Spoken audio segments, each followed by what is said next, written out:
This will be my best attempt to explain the system that has emerged over the last several months while working through the Venus calendar.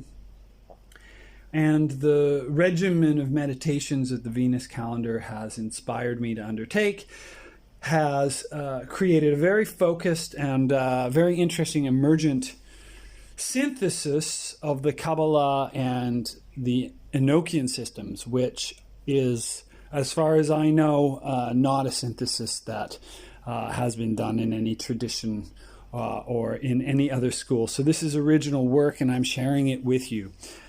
So how am I coming to terms with these two systems?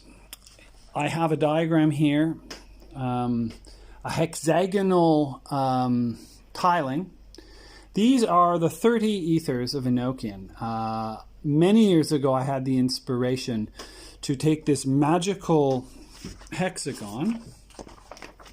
It's a magical hexagon where all of the internal hexagons, so 1, 2, 3, 4, 5, 6, 7, 8, and 9, all have the numerical sum of 93. And so I recognize that we could take 30 ethers, which is the number of states of consciousness in the Enochian system, and we could arrange them this way. But I didn't have images for them at all. So this is how I came to discover and scry the images. This is what this video will be about. So first and foremost, I started by getting a version of the watchtowers, or the Great Table, that I could trust. And I got it from David Allen Hulse's Western Mysteries, which is an excellent book, part of the two-part series called The Key of It All, which I recommend as original occult work and a very, very handy text for an operative esoteric philosopher. And so you can see we have the 4 watchtowers. You might want to do some research and familiarize yourself with them. Basically, we've got air, water, earth, and fire, and then the Black Cross or Tablet of Union, which is represented here, is the element of spirit.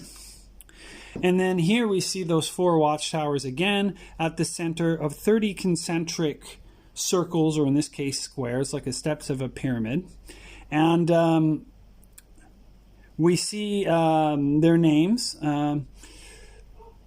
Lil Arn Zompaz Litmaz Deozid Zipzax Ikalozim Ruta Oxolea Tanzen Popkahar Asplin Tornia Uti Deza Bagri Tex.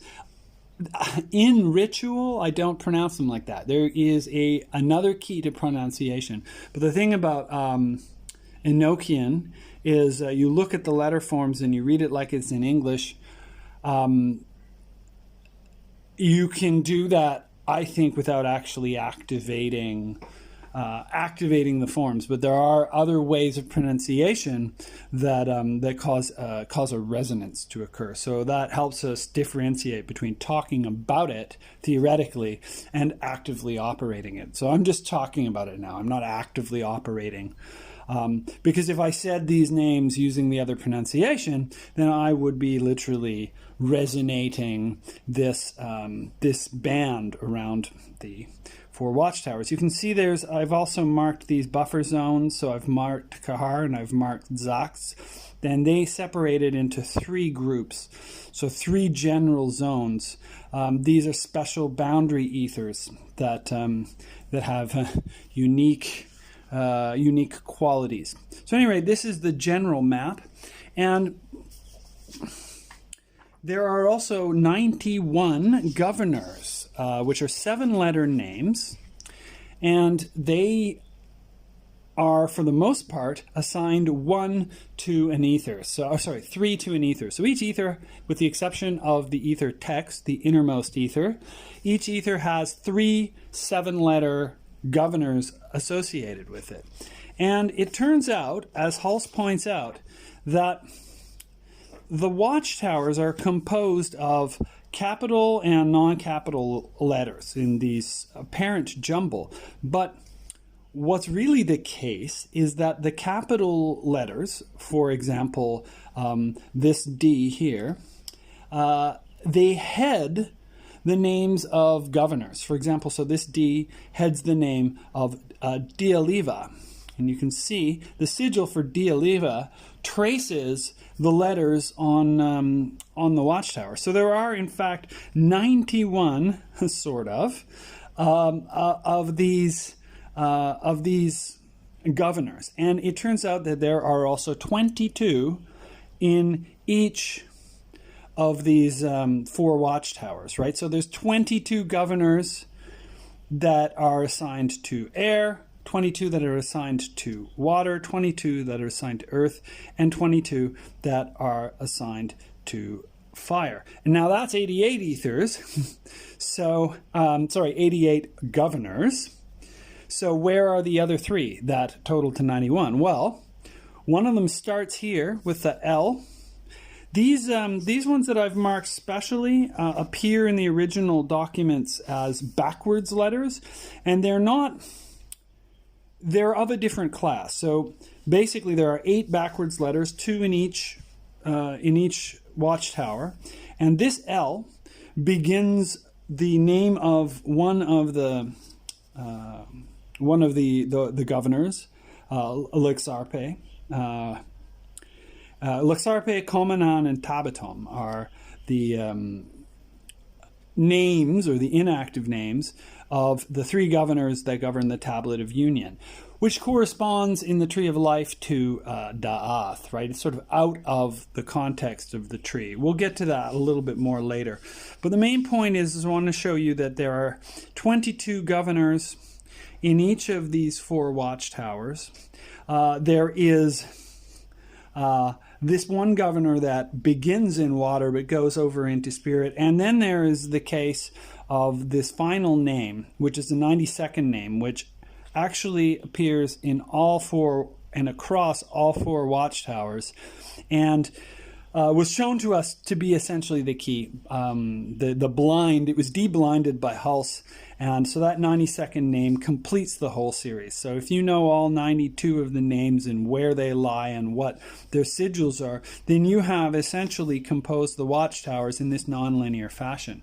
Now, of course, what's very famous is that the watchtowers are also filled with these linear names, and I'll maybe talk about that in a different video, or maybe later in this one if there's time. But they are full of linear names. In fact, there are 88 linear names for each watchtower. So not all of them were used by the Golden Dawn, and some of the Golden Dawn names were actually conflated into one. For example, in the original D material, on this central line here, there were 3 names, Mape, Arsel, and Gaich. So that's a 3-letter name, a 4-letter name, and a 5-letter name. But for the Golden Dawn, this has been assimilated into one word. Similarly, there is a Great King of 6 letters. My work slightly differs from some of the mainstream work, and I don't think I have time to talk about all of the changes I've made, particularly to how to handle the linear names in this video. So I'm going to skip that for now. Let's suffice to say that the point of this video is to show you that even though we have these linear names, which are like strings running across a musical instrument, there is beneath the surface are these. And you can see what I've done here is starting with Zax and going all the way, starting with Tex and going all the way up to Lille. I have given the names of the governors, and I have charted out their sigils, and I put it all, and also the watchtowers they're on. And I've arranged all this information so it's nice and handy and at my disposal. So now I have a key to this, and also I have the names of all the governors in these particular ethers. But how do I come up with the pictures? So that's the interesting part, and that's where I made a move that's unusual, and I'm going to show you how it works. And then in another video, I'll go in deeper. I'm going to have a series of videos where I talk about these 30 pictures for the ethers, and then later 88 pictures for the paths of the Tree of Life. But basically, this is a spiral map, and I took this diagram right here, and what you'll notice is, because I know that there are 22 governors that are purely in each, there's 22 regular governors in each of the watchtowers, I was able to find a starting point, and I used that L, and I created a spiral going inwards. Same over here, and over here, and over here. So there's a spiral going inwards on all 4 of them, and I've basically run the algorithm. The first capital letter, so in this case, we run across, you can see, in the Watchtower of Fire. Let's try the Watchtower of Water. So we're going all the way up, boom, boom, boom. We find an Aleph. Well, so now we have a D here. Well, what is that D? That's the start of the name Dazinal. And you can see the name Dazinal and the sigil right here. And so on this process goes. And so what essentially I've been able to do is get a Tree of Life assignment, or a path, or a tarot card for each one of the governors.